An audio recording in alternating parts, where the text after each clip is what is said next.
Ćao svima i dobrodošli na moj kanal. Danas pravim domaći vitaminski smuti koji je savršen za vrele dane, jer odmah vraća energiju i hidrira organizam. Za ovaj recept su vam potrebna samo 4 jednostavna sastojka: osvežavajuća lubenica, sočne maline, kockice leda i malo vode. Krećem sa pripremom. Prvo seckam lubenicu, odvajam je pažljivo od kore i sečem na sitnije delove kako bi se lakše izblendala. Sada iseckanu lubenicu ubacujem u blender. Inače, lubenica je apsolutni kralj letnjih dana. Ona se sastoji od čak 92% vode, što je čini savršenom za hidrataciju, a prepuna je vitaminima A i C koji čuvaju našu kožu od sunca. Također i sadrži moćan antioksidans likopen koji je odličan za srce. Nakon lubenice na red stižu ove predivne maline. Maline su prave male riznice zdravlja. Izuzetno su bogate biljnim vlaknima koje prijaju stomaku, a njihovi antioksidansi jačaju naš imunitet.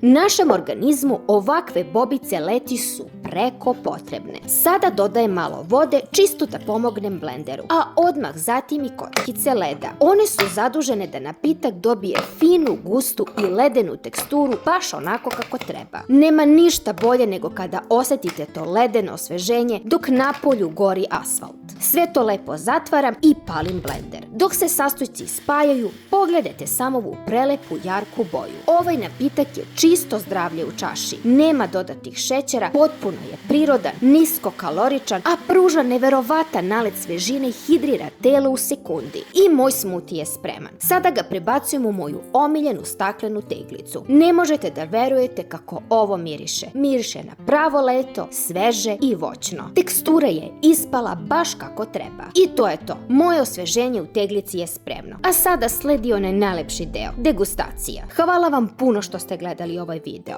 Ako vam se dopao ovaj brzi recept, obavezno zapratite kanal, lajkujte video i pišite mi u komentarima kako vi najradije osvežavate svoje letnje dane. Vidimo se u sljedećem videu. Pozdrav!